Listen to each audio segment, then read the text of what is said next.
тилиндеги бардык маалыматтарды akpress.org.kg сайтынан табасыз. Азыр акыркы жаңылыктардын топтому. Алды 19-февралдан бери Ирандын чек арасынан өтө албай жаткан кыргызстандык айдоочулардын айрымдары 25 мартта Токмок шаарына келишти. Алар тиешелүү текшерүүдөн өтүшөт.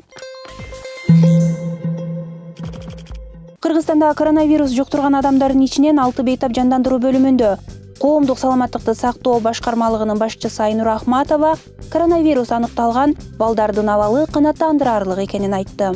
Кыргызстанда 1 жашка чейинки 1 балада, 6 жаштагы балада, 14 жаштагы өспүрүмдө коронавирус дарты аныкталган болчу.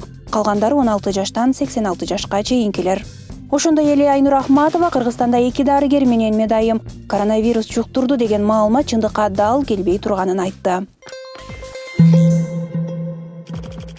Мекендешибиз Аскат Анибаров Нью-Йорктогу каатчылыкка күбө болуп жатат. Анын айтымында бир күндө 160 миңдей киши жумушсуз калган. Кыргызстанда өзгөчө кырдаал абалы киргизилген аймактарда көзөмөл күчөдө.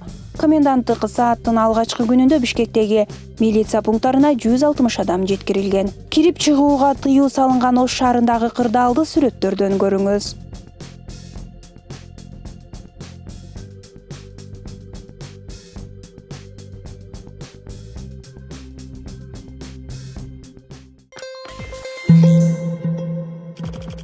Коменданттык саат башталган алгачкы күндө Жалал Абад шаарында 10 адам, Сузак районунда 27 адам эреже бузган үчүн кармалды. Бишкектеги түнкү жашоо өзгөрдү. 25 мартта кечки саат 8ден кийинки борбордун көрүнүшүн сүрөттөр менен видео чагылдырат.